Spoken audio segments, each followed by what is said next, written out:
여러분, 이스라엘과 유다 땅에 여러 왕들이 있었습니다. 그렇지만 그 중에서 몇 안 되는 아주 훌륭한 왕이 있었는데, 그 중에 히스기야 왕, 이 사람은 가장 하나님 앞에 충성되고 하나님이 사랑할 만한 이런 왕 중에 한 사람이었습니다. 그래서 히스기야는 교회를, 종교를 개혁했고, 그래서 우상의 산당들을 다 부수고 여호와의 신앙을 회복하는데 아주 중요한 역할을 했던 사람이 히스기야 왕이기도 했습니다. 그런데 36장에서 오래전 우리가 말씀을 나눈 대로 이 사네립이라고 하는 아수르 왕이 자기의 신하 랍사게를 협상 대상자로 보냈죠. 그래서 유다의 대표들하고 사신들 간에 만납니다. 만나서 협상을 하는데 사네립의 요구는 너희가 믿는 하나님 별거 아니다. 그 하나님 믿어봤자 너희 책임 못 진다. 그러니까 하나님 의지하지 말고 또 하나님이 지켜줄 거라고 말하는 그런 왕의 말도 듣지 말아라. 선지자의 말도 듣지 말고 우리한테 항복해라. 그러면 더 넓은 땅도 주겠고, 그리고 포도의 소산도 먹게 할 것이며 자유를 주겠다, 이렇게 얘기했습니다. 그러자 이것을 거부하죠.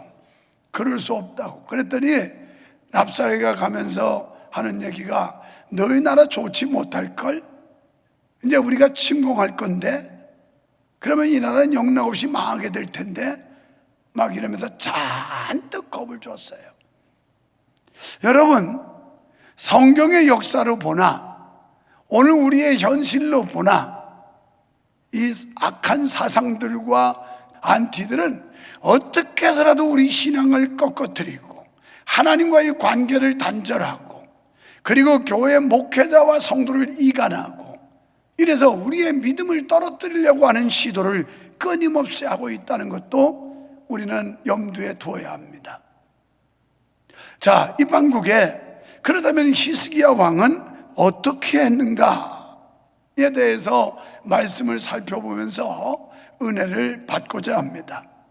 먼저 히스기야의 경건을 배워야 한다는 겁니다. 유다의 세 사신들은 결국 협상에 실패하고 돌아왔죠. 그리고 랍사게가 한 얘기를 히스기야 왕에게 전합니다. 그러면서 우리나라는 이제 풍전등화와 같습니다. 실제적으로 바람 앞에 등불같이 어떻게 장담할 수 없는, 앞길을 보장할 수도 없고 예측할 수도 없는 이런 절대절명의 위기처럼 느껴지는 상황이었습니다. 이때 하나님 앞에 기도하는 것밖에는 다른 방법이 없었습니다. 히스기야는 랍사게의 하나님을 모독하는 말을 듣고 자기 옷을 찢고 굵은 배를 입고 여호와의 전으로 갔습니다. 그런데 여러분, 이 말씀을 자세히 보시면 2절에 히스기야 왕만 가서 옷 찢고 성전에 가서 기도한 게 아니라 국내 대신, 그리고 서기관, 또한 제사장 가운데 어른들, 이런 사람들이 합세해서 같이 갔다, 이렇게 말씀해요. 오늘날로 말하면 목사님 혼자 간 게 아니고 그 교회 중직이라고 하는 일명 장로님, 권사님, 안수집사님, 이런 사람들도 합세했다는 거예요. 여러분, 이 말씀 가만히 보십시오. 히스기야가 기도한 내용은 나라를 구원해 주세요, 이런 기도도 아니에요. 또 하나님 내 목숨 좀 살려주세요, 이런 기도도 아니에요. 그는 랍사게가 짓거렸던 말, 랍사게가 여호와를 모독하고 하나님을 대적하고 하나님의 영광을 끌어내리는데 분개한 겁니다. 이걸 기도했던 거예요.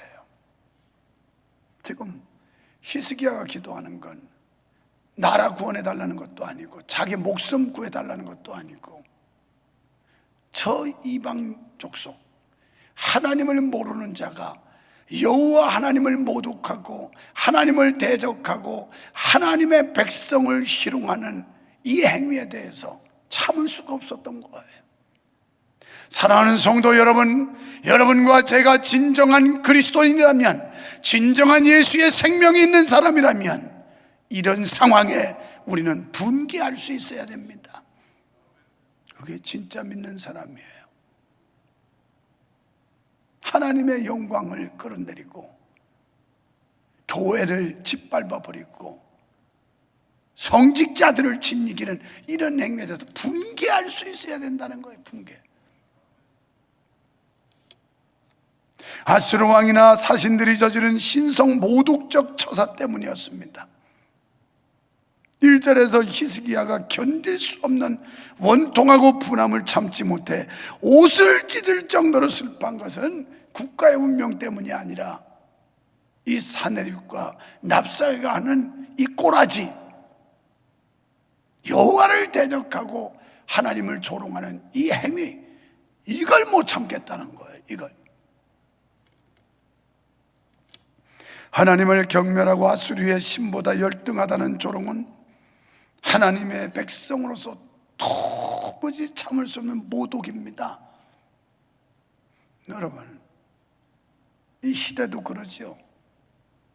이 사람들이 뭐 하나님이 다 지켜주는 거 아니라고, 교회라고 무사한 거 아니라고, 완전히 하나님의 능력을 부정하고 절대자 하나님을 희롱하는 이런 말들을 서슴없이 하고 있어요.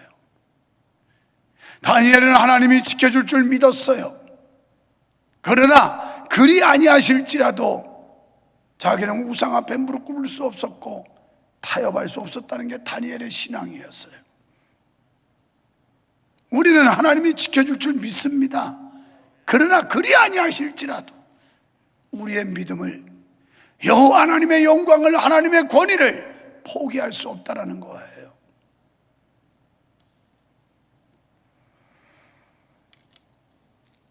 8절 이하에서 보면 유다를 돕기 위해 구스의 원병이 출병한다는 말을 듣고 다시 한번 유다의 항복을 촉구하는 서한을 보내는데, 이 서한은 이게 선전포고문이죠.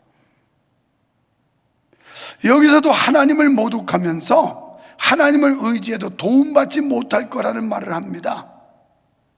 그러자 히스기야는 이 편지를 가지고 성전에 가져가서 펼쳐놓고 하나님께 기도했습니다.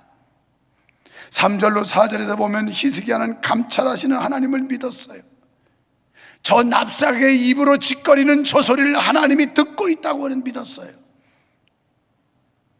하나님은 전지하셔서 세밀하게 보고 듣고 계신 하나님이라고 믿었어요.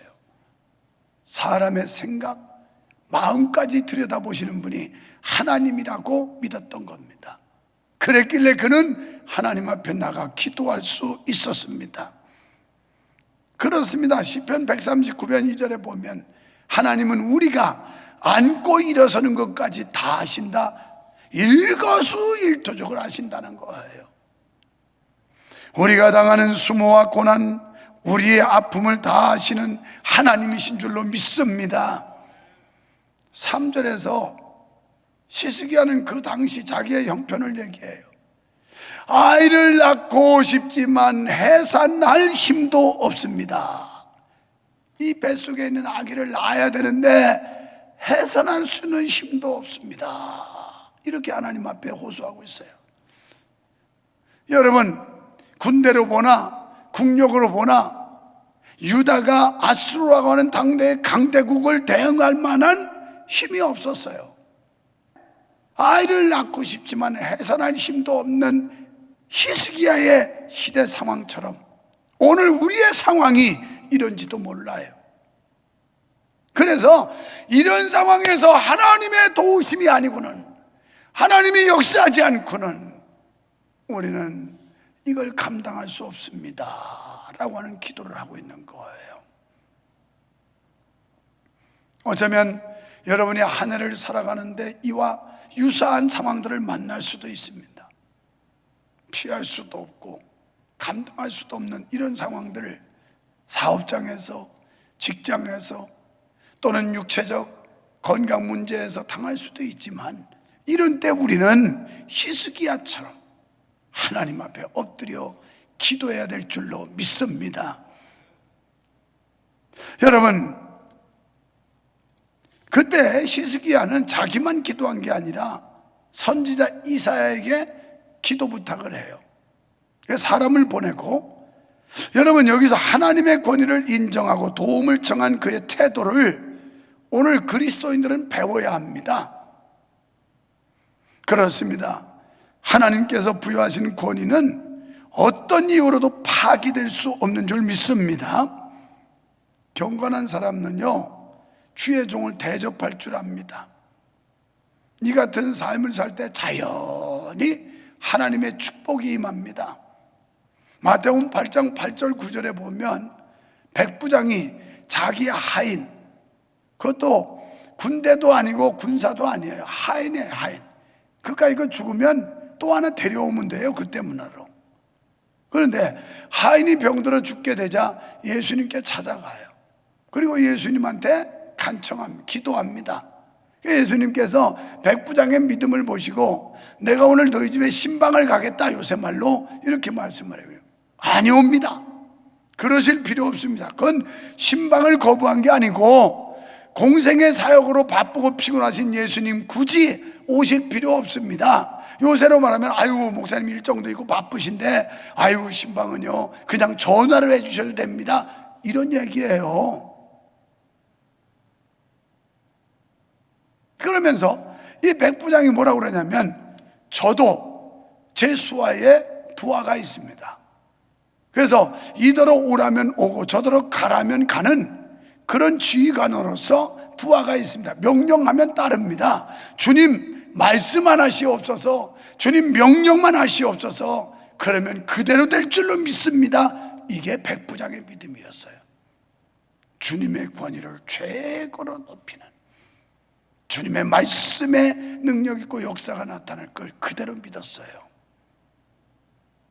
그래서 마태복음 10장 41절에 보면 선지자의 이름으로 선자를 영접하면 선지자의 상급을 받으리라, 예수님이 말씀하셨어요. 열왕기상 17장 13절에 여러분, 우리가 잘 아는 사르밧 과부 3년 6개월 기근 속에서 하나님 종 엘리야를 대접했더니 3년 6개월 동안 기름병과 가루단지에 기름과 가루가 마르지 않는 축복을 받았습니다. 뭐 엘리야가 대단했을까요? 물론 그도 우리보다 위대하고 대단했습니다마는 그를 보내신 하나님, 그를 붙들고 쓰시는 하나님을 존중하고 높였기 때문에 사르밧 과부가 축복을 받은 겁니다.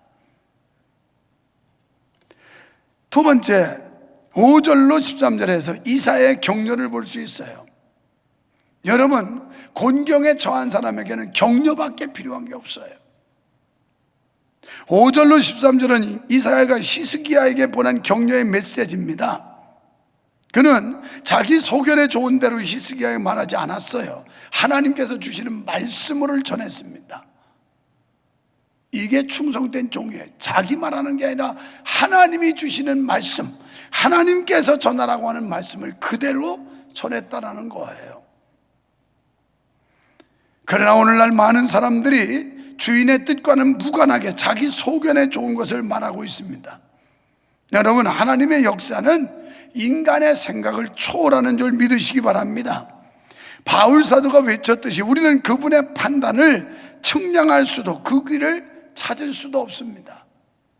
이사야 55장 8절로 9절에 보면 여호와의 말씀에 내 생각은 너희 생각과 다르며 내 길은 너희 길과 달라서 하늘이 땅보다 높음 같이 내 길은 너희 길보다 높으며 내 생각은 너희 생각보다 깊도다. 그래서 하나님의 지혜, 하나님의 생각은 우리가 생각하는 것과 다르다는 거예요. 얼마나 깊고 넓은지. 로마서 11장 33절에 깊도다 하나님의 지혜와 지식에 부요하며 그의 판단은 측량치 못하며 그의 길은 찾지 못할 것이로다. 하나님께서는 당신의 특별한 방법으로 아수르를 쫓아내실 것을 알려주셨는데 때문에 우리가 그분께 무엇을 의뢰할 때 방법을 제안하는 것은 어리석은 일입니다. 우리는 다만 그분께 맡기기만 하면 돼요. 새해를 출발한 여러분, 자꾸 우리의 잔머리 굴리지 말고 하나님 앞에 맡기세요. 그러면 그분의 방식대로, 그분의 뜻하신 바대로 여러분의 가정도 사업도 직장도 이끌어 주실 줄 믿습니다. 맡겨야 된다는 거예요.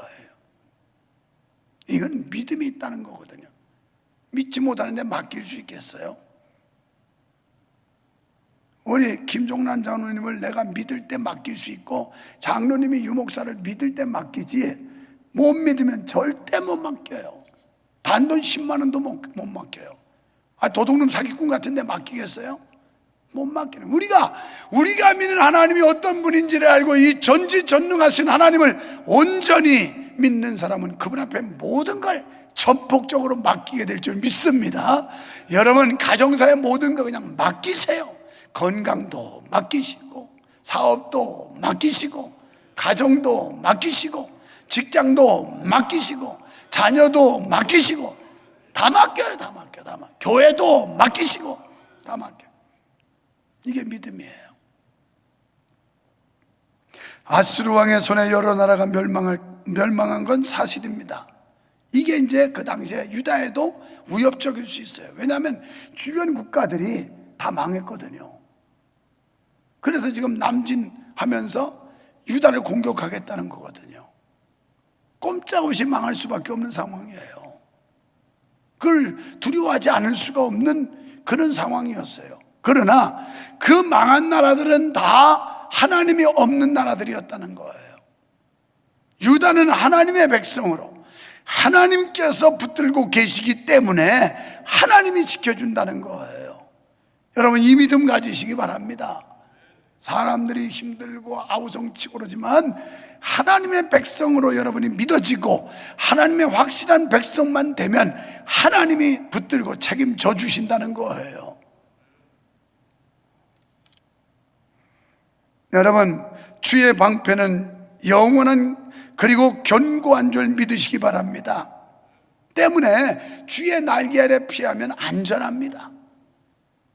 우리가 노래 부르잖아요. 주의 친절한 팔에 안기세 우리 마음이 평안하리니 항상 기쁘고 복이 되겠네. 영원하신 팔에, 날개 아래, 주의 품에 안기자는 거예요. 그러니까 내가 주님을 붙들고 가는 게 아니라 주님이 우리를 붙들고 가고, 내가 주님을 업고 가면 힘들어 못 가요. 주님이 우리를 업고 가셔야 되고, 주님이 우리를 품에 안고 가시면 수월해요. 주님 앞에 맡기자는 거예요. 성도들은 곤경에 처한 사람을 만났을 때 이사야 선지자처럼 바른 격려를 해줄 수 있어야 됩니다. 이 격려란 남을 용기나 의욕을 자아내도록 힘차게 북돋워 주거나 분기시켜 주는 걸 말해요. 이 정부 관계자들이든지 안티들이든지 뭘 몰라서 그래요. 지금 사람들이 다 못 살겠다고 아우성인데 그들에는 격려가 필요해요. 돈 10만 원 그게 중요한 게 아니에요. 마음의 큰 위로를 받고 소망을 갖게 하고 감사하게 하고 생각을 바꾸게 하고 가능성을 바라보게 하고 희망을 던져주고, 이게 교회들이 지금 하고 있잖아요. 돈 가지고 해결할 수 없는 어마어마한 효과들을 교회가 제공한다는 걸 모르는 거예요, 이 사람들이. 여러분, 낙심한 자에게 위로를 주고 절망한 자에게 소망을 주고 용기를 잃어버린 사람에게 격려를 해주고 하나님의 말씀을 통해서, 이게 적어도 1000만의 국민의 5분의 1을 이런 마음을 갖게 해서 바꾼다면 나라가 건강해지죠. 나라가. 왜 교회를 막아요? 왜? 교회가 얼마나 귀한 일을 하고 있는데. 무지해서 그래. 무지해서. 성도들이 낙심하고 왔다가도 교회에서 힘을 얻고, 세상에 막 절망적이고 한탄하다가도 교회 와서 기쁨을 얻고, 그러면서 희망을 갖고 하고, 이게 하나님의 말씀을 통해 격려하는 생명 있는 교회 집단인데, 이걸 무슨 범죄 집단처럼 전염병의 온상처럼 취급이나 하고, 그냥 무슨 장사처럼 생각이 나고, 아니 무슨 사업장처럼 취급하는 사람들이 왜 교회 경영 유지비는 안 주는 거예요? 그럼 예배 못해서 헌금 안 나오는 데도 다 지원해 줘야 될 거 아니야. 어떤 목사님이 그러길래 그거 몇 푼 안 받는 게 좋다고. 가뜩이나 교회를 사업장 취급하는데 그거 받으면 진짜 사업장으로 인정한다고. 내가 그래서 그렇게 답변했어요. 우선 먹기는 꽃감이 달다고 할지 모르지만 그렇게 되면 진짜 이 안티들이 교회를 우습게 보고 사업장 취급한다고. 그래서 교회가 교회를 돕자고 우리 교회가 예쁜 짓 한 거예요. 귀한 일 한 거예요. 귀한 일.